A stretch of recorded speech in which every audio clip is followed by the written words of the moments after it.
नमस्कार दोस्तों, आप सभी विद्यार्थियों का इस परीक्षा कुल के YouTube चैनल पर हार्दिक स्वागत करता हूं। मैं अनूप रघुवंशी एक बार फिर आप सभी विद्यार्थियों का हृदय तल से स्वागत अभिनंदन करता हूं। आज हम इस वीडियो में खास करके 2025 विज्ञान का जो मॉडल पेपर है, आज हम उसकी बात करेंगे, जिसका कोड 824 IL है। ये 4 मार्च को पेपर सुबह 8:15 पे यूपी बोर्ड के प्रत्येक छात्र के पास मिलेगा। ये सेम टू सेम यही पेपर आएगा। 101% की गारंटी है। यही पेपर सेम टू सेम छपने वाला है 4 मार्च को सुबह 8:15 के आपके सभी विद्यार्थियों के पास ऐसा ही पेपर सेम मिलेगा आपको। अगर आपको ये वीडियो अच्छी लगे तो वीडियो को लाइक कर देना, चैनल को सब्सक्राइब कर देना। ये क्लास 10th का जो पेपर आता है पूर्णांक 70 नंबर का पेपर होता है, जिसमें से आपके 20 नंबर के MCQ होते हैं और 50 नंबर के वर्णनात्मक प्रश्न आते हैं। सबसे पहले हम इस वीडियो में MCQ की बात करेंगे। MCQ में सबसे पहला MCQ जो होते हैं खंड आ में उपभाग नंबर 1 में जो आते हैं भौतिक विज्ञान के MCQ आते हैं। किसके आते हैं? भौतिक विज्ञान के। ये बात ध्यान देना। सबसे पहला प्रश्न हमारे पास है, किसी वस्तु का आभासी एवं आकार में बड़ा प्रतिबिंब बनाने के लिए कौन सा दर्पण प्रयोग करना चाहिए? सबसे पहली बात, किसी वस्तु का जो प्रतिबिंब यदि आभासी हो और आकार में छोटा हो, बड़ा की बात नहीं कर रहा, पहले छोटा की बात कर रहा हूं। यदि छोटा होगा तो हमारे पास दर्पण होगा उत्तल दर्पण। ध्यान से सुनना, एक बार फिर से कह रहा हूं, किसी वस्तु का प्रतिबिंब क्या हो? आभासी हो, आकार में यदि छोटा हो तो दर्पण जो हमारे पास होगा उत्तल दर्पण होगा। लेकिन इस प्रश्न में आपके पास जो कहा गया है आभासी प्रतिबिंब बन रहा है और आकार में बड़ा है, तो आपका विकल्पी नंबर ए जो हमारा उत्तल दर्पण है ये गलत है। बी जो अवतल दर्पण है ये सही होगा और समतल दर्पण ये भी गलत। उपयुक्त में से कोई नहीं, ये भी गलत है। आपका बी नंबर विकल्पी सही है, अवतल दर्पण। ध्यान देना। इसी प्रकार हम दूसरा प्रश्न पढ़ने चलेंगे। दूसरा प्रश्न हमारे पास, किसी वस्तु का आभासी एवं आकार में बड़ा प्रतिबिंब बनाने के लिए कौन से लेंस का प्रयोग करना चाहिए? देखो इस बार क्या कहा? आभासी कहा, आकार में बड़ा कहा। अगर ये, लेकिन इस बार हमसे पूछ क्या रहा? लेंस में। अगर ये लेंस में पूछ रहा, अभी तक क्या था? अवतल दर्पण था उसमें, लेकिन लेंस में ऐसा इसी का विपरीत होता है। क्या होता है? विपरीत होता है। तो हमारा ए नंबर विकल्प कौन सा हमारे पास? उत्तल लेंस।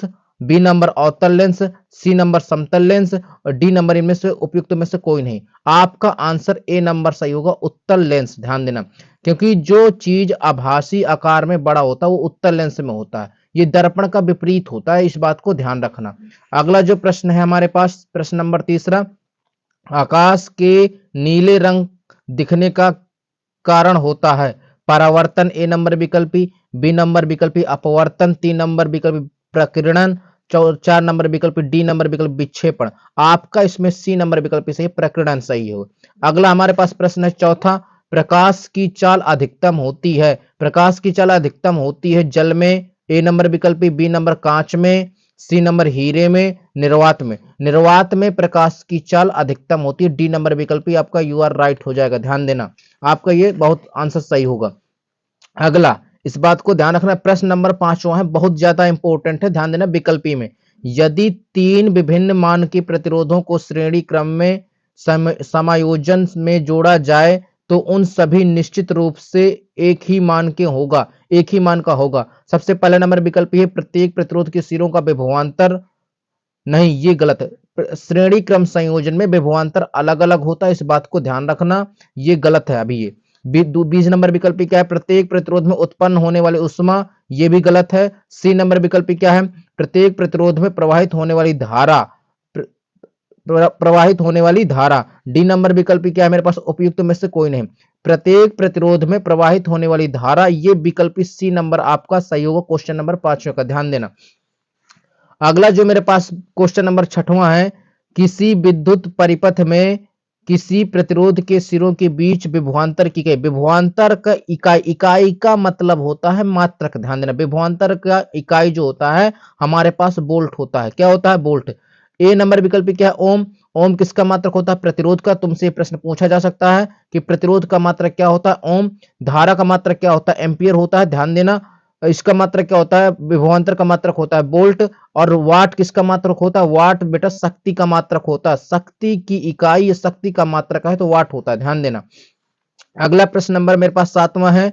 एक चुंबकीय क्षेत्र में चुंबकीय क्षेत्र के लंबवत स्थित विद्युत धारावाही चालक पर लगने वाले बल की दिशा होती है। ध्यान सुनना, एक बार फिर से प्रश्न पढ़ना। एक चुंबकीय क्षेत्र में क्षेत्र के लंबवत स्थित धारावाही चालक पर लगने वाले बल की दिशा। एक समान चुंबकीय क्षेत्र ये है तुम्हारे पास, एक समान चुंबकीय क्षेत्र, ये इसकी लंबवत हो गई, धारावाही चालक हो गया।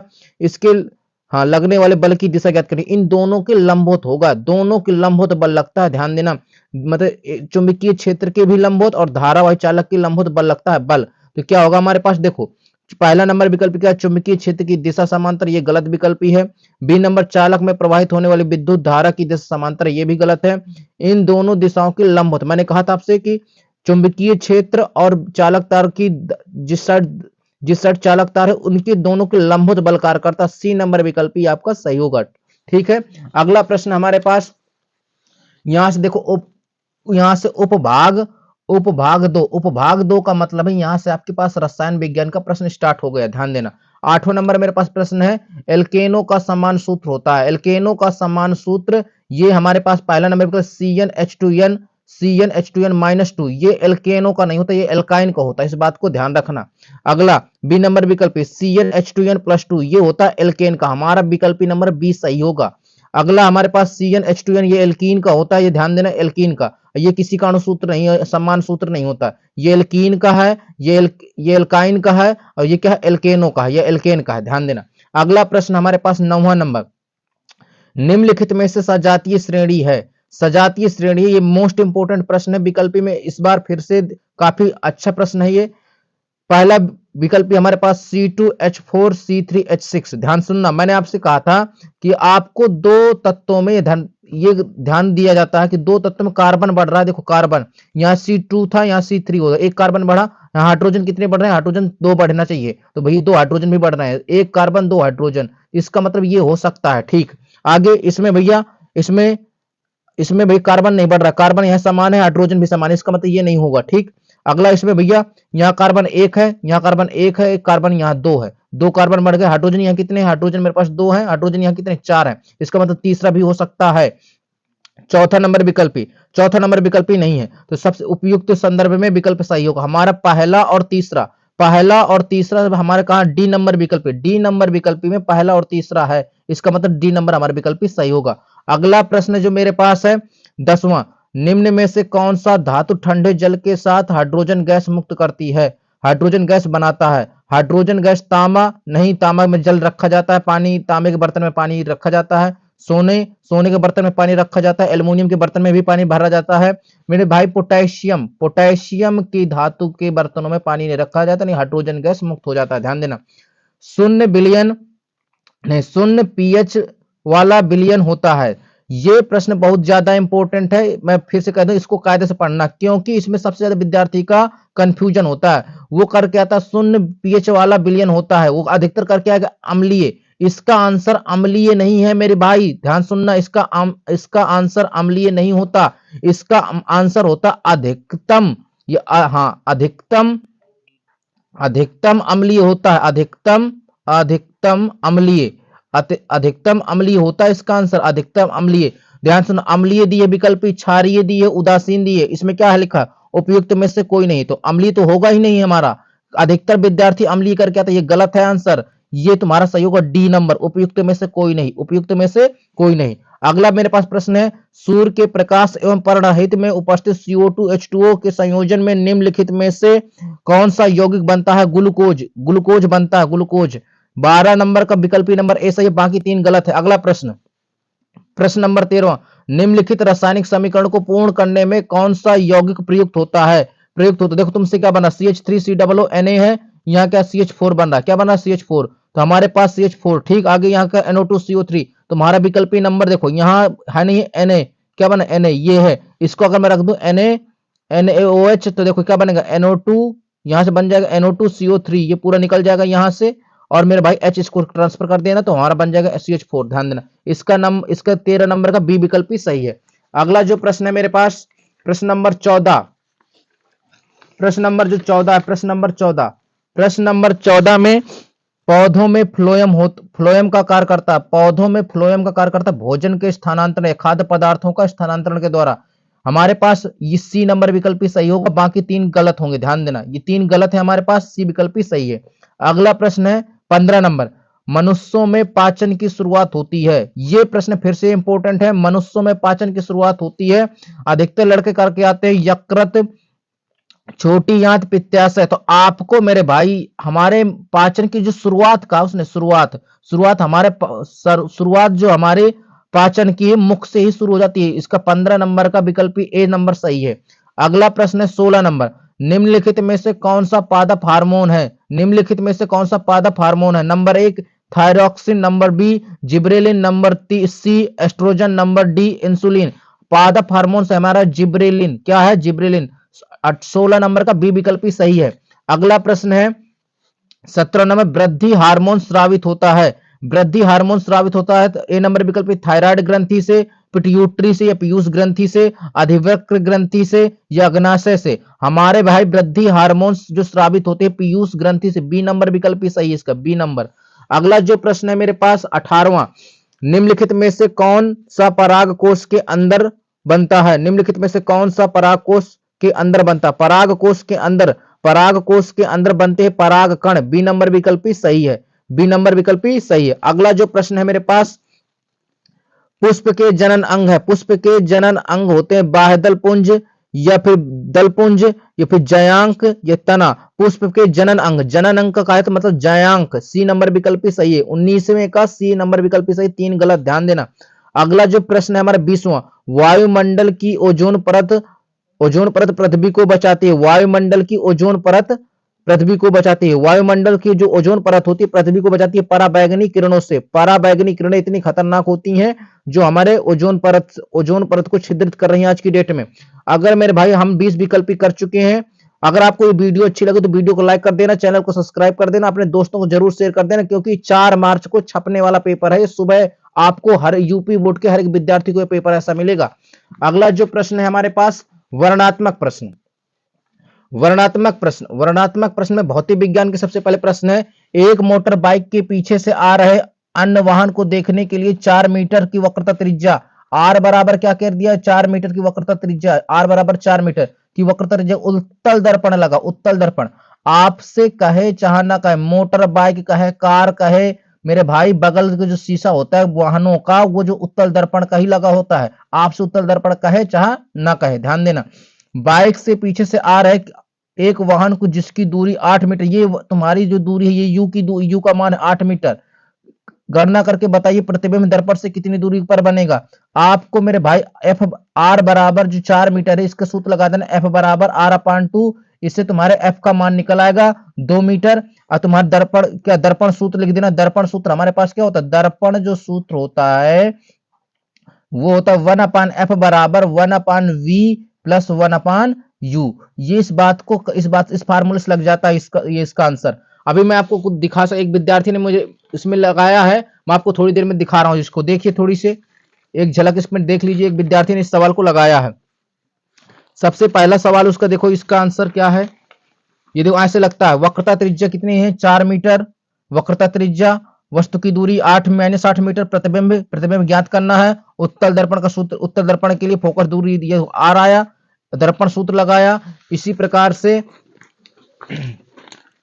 प्रकार से देखो ये दोनों पक्षों को पलटने पर v बराबर क्या निकाल दिया? 1 मीटर की दूरी। अतः वस्तु का प्रतिबिंब दर्पण से 1.6 मीटर की दूरी पर बनेगा और वस्तु का प्रतिबिंब आभासी सीधा बनेगा। ठीक, उत्तल दर्पण में प्रतिबिंब आभासी सीधा एवं छोटा बनता है। इस विद्यार्थी की एक कमी देखो, उसमें एक प्रश्न और थोड़ा सा कहा गया, कहां बनेगा? ये देखो एक प्रश्न, ये अधिकतर विद्यार्थी गलत करते हैं। तो कहां बनेगा? फोकस से पहले बनेगा। फोकस से पहले क्यों? क्योंकि फोकस दूरी का मान ज्यादा है, प्रतिबिंब का मान क्या है? कम है, इसलिए फोकस से पहले बनेगा। इस बात को ध्यान रखना। अगला जो प्रश्न है हमारे पास, निकट दृष्टि दोष से पीड़ित व्यक्ति अधिक से अधिक 80 मीटर की दूरी तक देख सकता है। ये तुम्हारा v का मान है। गणना कीजिए सही दृष्टि के लिए अनंत दूरी, ये u का मान तुम्हारा अनंत होगा। इसकी प्रकृति के लिए फोकस दूरी की किस लेंस का प्रयोग करना? इसका जो आंसर है मेरे भाई इस प्रकार से लगाया जाएगा। इसका ध्यान देना, मैं दिखा रहा हूं आपको अभी। अगर आपको ये वीडियो अच्छी लगे तो चैनल को सब्सक्राइब कर देना, वीडियो को लाइक कर देना। इसका प्रतिबिंब की दूरी देखो 80 मीटर माइनस की आएगी, वस्तु की दूरी माइनस का अनंत आएगा, फोकस दूरी एफ, फोकस दूरी ज्ञात करनी थी, प्रकृति ज्ञात करनी थी, लेंस का सूत्र माइनस में होगा। इसको हमने ऐसे लगवाया है, देखो ऐसे लगेगा। इसके बाद इसका आंसर बनेगा एफ बराबर 80 मीटर। अतः व्यक्ति, हाँ, अतः व्यक्ति को 80 मीटर दूरी तक देख दूरी वाले अवतल लेंस, ये उसमें लेंस भी पूछ रहा था उस आंसर में, देखो क्या, उसे किस प्रकृति तथा किस फोकस दूरी के लेंस का प्रयोग करना चाहिए, तो अवतल लेंस का प्रयोग करना चाहिए, इस बात को याद रखना। आगे जो हमारे पास प्रश्न है, फ्लेमिंग के बाएं हाथ का नियम, चुंबकीय क्षेत्र में धारा वायु चालक पर लगने वाला बल किन किन कारकों पर निर्भर करता है। फ्लेमिंग के बाएं हाथ का नियम हमने पढ़ा रखा है आपको ऑफलाइन बैचों में, बहुत अच्छे समझाया था। इसके बाद अगला जो प्रश्न मेरे पर, घरेलू विद्युत परिपथ की व्यवस्था का चित्र बनाकर स्पष्ट कीजिए। ठीक, इसको ना करना हो तो इसे कर ली, इससे आपको न्यूमेरिकल करने से आपकी टाइम की बचत होगी फिजिक्स के पेपर में। दिए गए परिपथ में क्या ज्ञात करना, कुल प्रतिरोध ज्ञात करना, सेल में प्रवाहित धारा ज्ञात करनी है, 0.8 ओम प्रतिरोध के सिरों में विभवांतर ज्ञात करना है। इस पूरे सवाल का सॉल्यूशन मैं आपको दिखा रहा हूं, एक मेरे विद्यार्थी ने इसका पूरा अच्छे से सॉल्यूशन किया है। देखो सबसे पहला, सेम ये सॉल्यूशन की कॉपी है मेरे पास, ये सवाल है, तो ये 6 ओम और 2 ओम, 6 ओम और 2 ओम समांतर क्रम में लगेंगे, और ये 6 ओम और 2 ओम से जो बन के जो प्रतिरोध बनेगा 0.8 से श्रेणी क्रम में लगेगा। ठीक, हम बात करते हैं कुल प्रतिरोध ज्ञात करना है, देखो 6 ओम 2 ओम के समांतर क्रम में संयोजन जोड़ने पर कुल प्रतिरोध। ठीक, आगे बात करते हैं। इसी प्रकार संयोजन क्रम का सूत्र लगेगा, संयोजन क्रम के सूत्र के बाद ये देखो संयोजन क्रम का सूत्र लगा है हमारे पास, संयोजन क्रम का सूत्र लगा, ये हमारा कुल प्रतिरोध निकल के आया। इसके बाद हमने उसका 3/2 ओम 0.8 ओम को श्रेणी क्रम में जोड़ दिया, श्रेणी क्रम का सूत्र है। इसके बाद हमारे पास कुल प्रतिरोध आया इतना, जो हमारा पहला आंसर पहला सवाल कह रहा था, कुल प्रतिरोध आपका इतना आएगा। ठीक, इतने ओम। अगला हमारे उसमें क्या कह रहा था, सेल में प्रवाहित होने वाली धारा, तो सेल में प्रवाहित होने वाली धारा V बराबर I इंटू आर लगा दो, आई का मान रख देना, आंसर निकाल लेना, इतने एम्पियर की धारा आएगी। ठीक, मात्रक पर जरूर विशेष करके ध्यान देना। अगला है 0.8 ओम के सिरों पर विभवांतर, इसको इतना कर लेना, V बराबर I का मान तुम्हारे पास है, R का भी मान तुम्हारे पास है, रख देना, इसका आंसर आएगा। देखो 6 के 6 नंबर मैंने दिए हैं, आप भी ऐसा सवाल करके आएंगे तो आपको भी 6 में 6 नंबर एग्जामिनर देगा, ध्यान देना।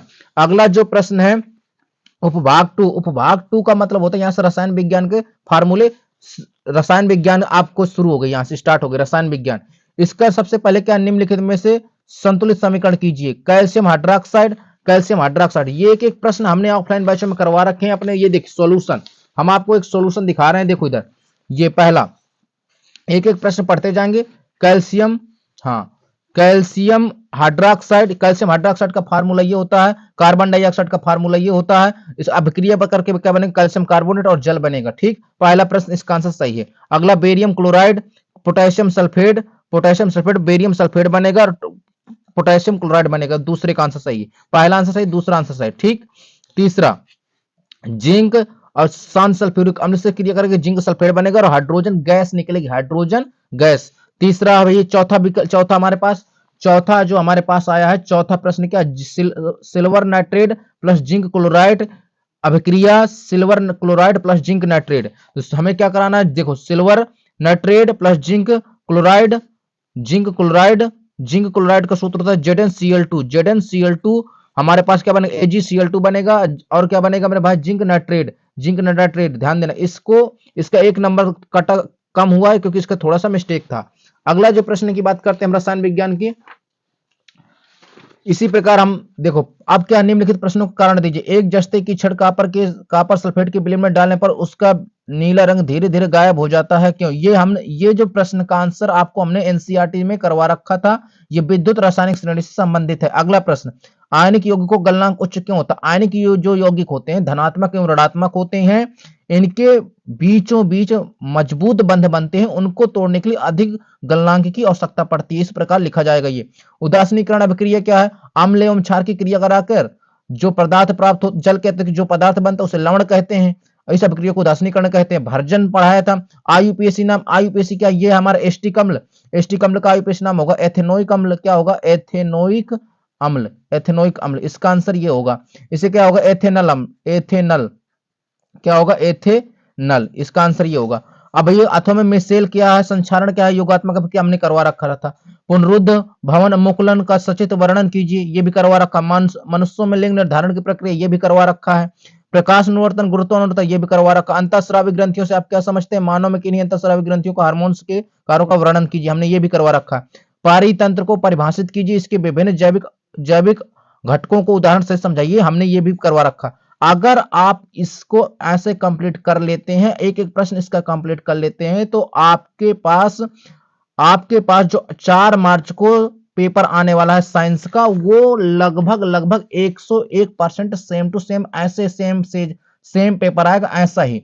अगर आपको ये वीडियो अच्छी लगे तो अपने दोस्तों को शेयर कर देना, लाइक कर देना, कमेंट कर देना, चैनल को सब्सक्राइब कर लेना। जय हिंद।